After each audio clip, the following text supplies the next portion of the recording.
The Shadow of the Last Samurai.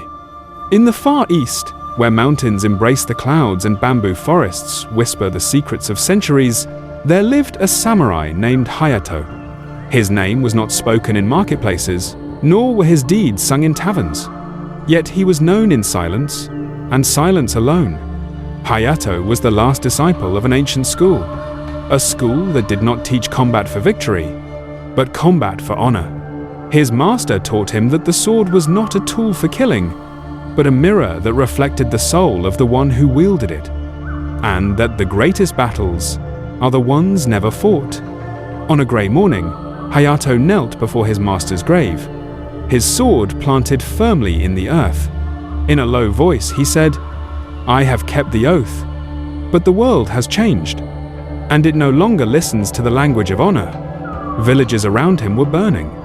Lawless bands roamed the land, killing in the name of power, and the samurai had become relics of a forgotten age.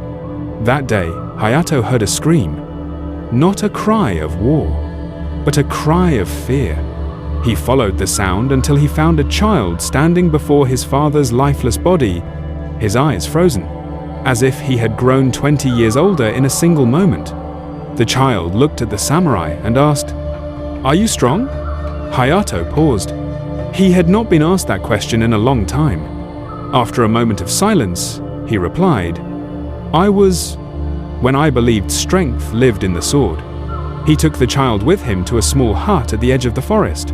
He taught him how to light a fire, how to hunt, and how to be silent.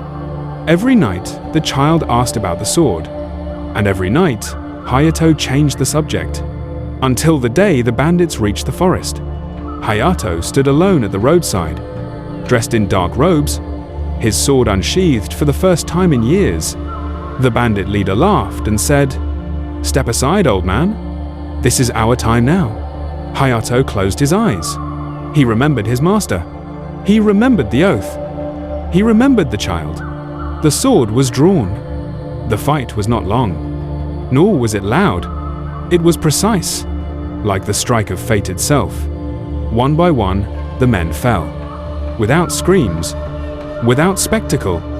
When it was over, Hayato remained standing, breathing slowly, his blade dripping with blood. He returned to the hut and found the child staring at him with different eyes.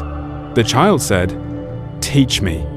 For the first time in many years, Hayato smiled, and he said, "I will teach you how not to need to fight, and if you must, how to do so without losing yourself." Years passed. The child grew, and one morning, Hayato was gone. All that remained was the sword, planted in the earth before the hut, and a short message. If you ever find yourself forced to raise it, make sure you do so to protect, not to take revenge.